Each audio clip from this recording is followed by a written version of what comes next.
Greetings and welcome to another episode of the Art of Hygiene podcast. Today we will do a little exploring of the topic of our skin. And I think first I'd like to explore some research and then talk a little bit about how skin and hygiene go hand in hand, or what's the connection, and how to take good care of our skin with simple cleaning and hygiene practices that anyone, anywhere can practice, no matter where we may be. Okay, so without further ado, let's begin. So first today, I'd like to look at some really interesting, to me, research that was done by an organization called World Skin Health Day. And this organization, they describe themselves as a global initiative by the International League of Dermatological Societies and the International Society of Dermatology.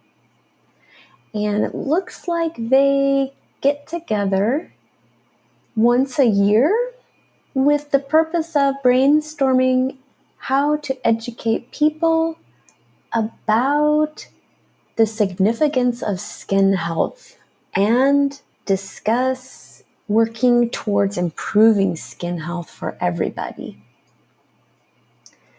So that's at the worldskinday.org website. But what I really wanted to highlight, they explain the importance of skin health access to mental, physical, and emotional health. And the more I looked at it, the more I realized there's a lot of reasons to take one's skin hygiene seriously, because it's connected to our mental health and our physical health and our emotional health. So the next thing I wanted to look at was what actually is in our skin and how does it connect with hygiene. For this, I looked at a library book I found called Professor Protein's Hints and Tips on Personal Hygiene. And it has a lot of what I think are pretty cool illustrations and drawings that show what is going on in our bodies at a very microscopic level. So Professor Protein, which may be a synonym a pseudonym for something, but the author goes by Professor Protein, so that is what I'm calling them. They say, what's in skin? So what is it even? Well, the definition here is, like the rest of the body, skin is made of microscopic cells. On the skin's surface, the cells are flat, hard, and tough for protection, like tiles stuck on a roof. As you move around, or sit, or walk, or wash, or get dry, or sleep in your bed, these skin cells are worn away and they rub off the body. And it goes on to say that on average, we each lose about 50,000 skin cells every second. Wow. So even if we scratch our cheek, we'll lose about over 1 million skin cells just with that little motion. Amazing. But Professor Protein says do not panic, because our skin will not disappear, because just under the surface, more skin cells are multiplying to replace the ones that have been rubbed off.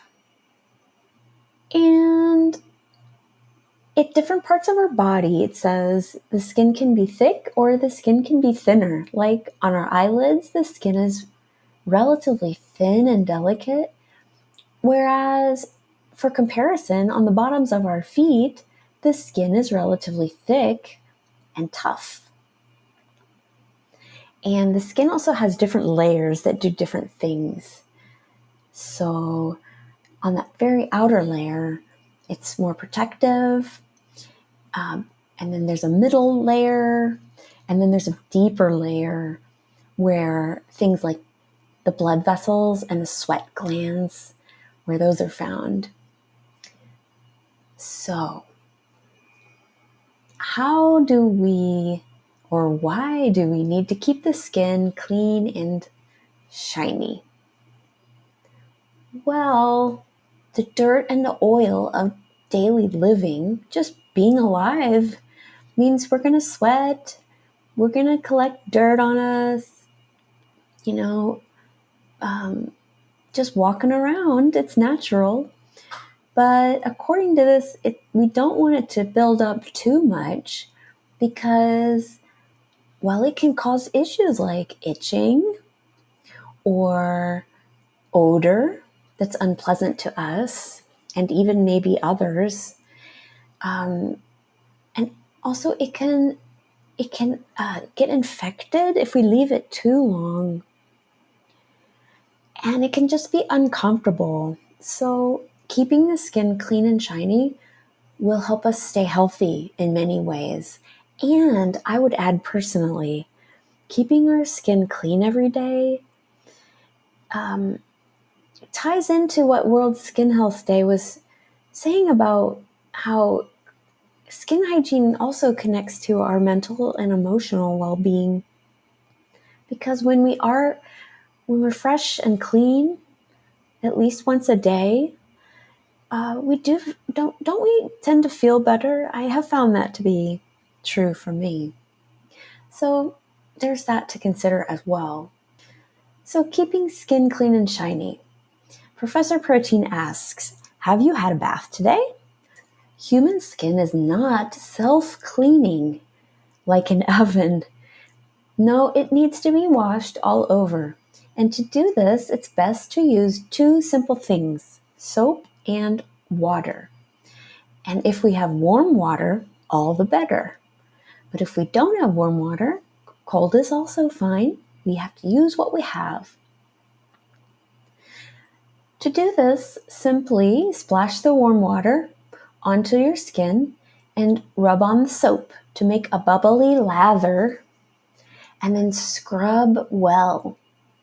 That will wash off the sweat, wash off the dirt, and wash off any grime.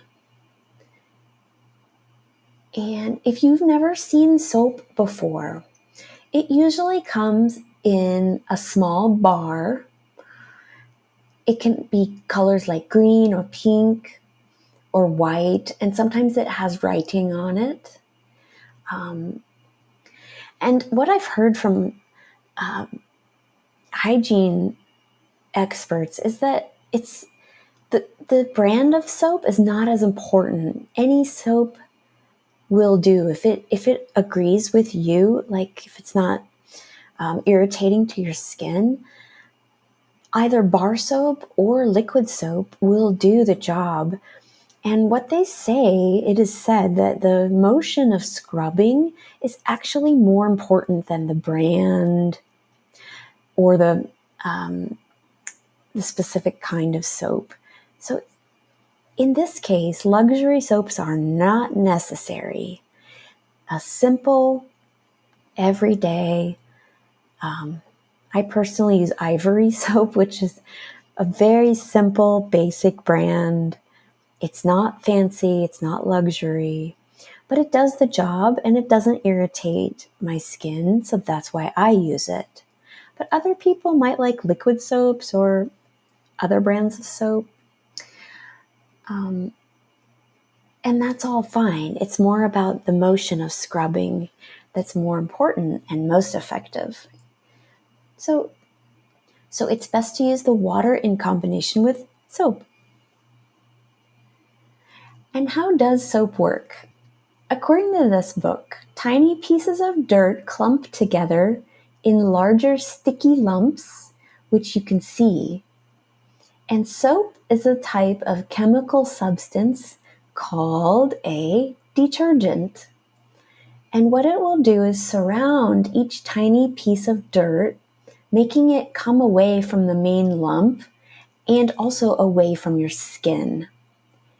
And then gradually the dirt clump is broken up into millions of specks that float away when the soap is lathered on the skin and the water washes it off. So then it goes down the drain. And skin does create sweat in that deeper layer where the sweat glands are on our skin. And it contains salt. So when we sweat, you might notice that there's salt left behind if the sweat evaporates. Now, that the salt plays an important role. And the sweat does, of course, keep our bodies cool in hot conditions. So sweat is not a bad thing, but it also contains, in addition to salt left behind, it contains something called sebum, which is like a waxy oil, which makes our skin supple and water repellent. But if those build up on the skin, that creates a griminess, and it can attract dirt too that sticks to it. So that's a good reason to bathe every day. And if it's hot or you're exercising or you do heavy labor, twice a day. Once when we get up, because the body does tend to sweat overnight and we lose skin cells overnight that accumulate. So once when we get up, and then once at the end of the day too, if possible, is ideal, especially if we're living in hot climates or very active during the day. And of course, practically speaking, it's great to wash from top of the head all the way to the bottom of the feet, because we're covered in skin from head to toe. And the bar of soap or the liquid soap in the hands to lather is great. There are also other options like using a sponge or using a washcloth. Although just using the hands to scrub with the soap is also fine. And another interesting way that our skin helps protect us as humans is that it helps stop germs from getting inside our bodies. And as we talked about, the skin is always growing and never stops growing as long as we're alive. Our body is making new skin cells. And also at the same time, those dead skin cells are coming away from the body.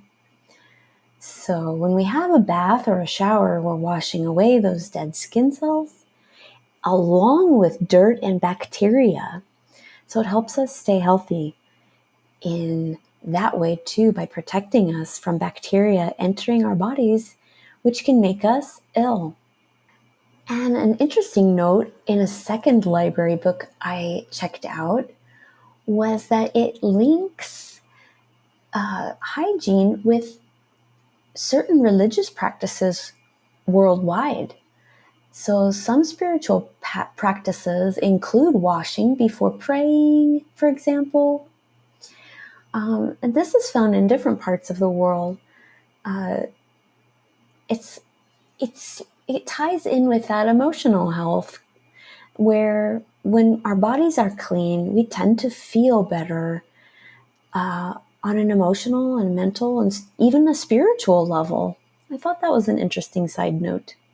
And there's a picture of people washing their heads and their feet underneath this beautiful tree. that is part of the practices, hygiene indeed. And the 3 practical tips I wanted to end with today were for skincare in small ways every day. We can try to wash all over at least once a day. If we can and we have the means to, once in the morning is great, and then again in the evening. And in particular, after doing sports or heavy labor, or if we live in a hot climate. And it is said that as we get older, we tend to sweat more and more. And that can make our skin have an odor to it. So the most important places to wash our skin is where we sweat the most, which includes our hands, our feet, under the arms, in the armpits, and between the legs. So we try to wash these parts of our body twice a day if possible.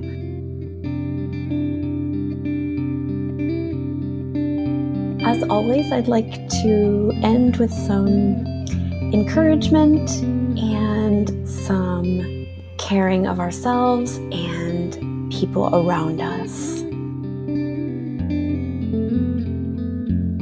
So, I wish you all health. I wish you all happiness. And I hope you have an absolutely fantastic rest of your day, no matter where you are, no matter who you are. And I look forward to seeing you here next time. Take care. Bye.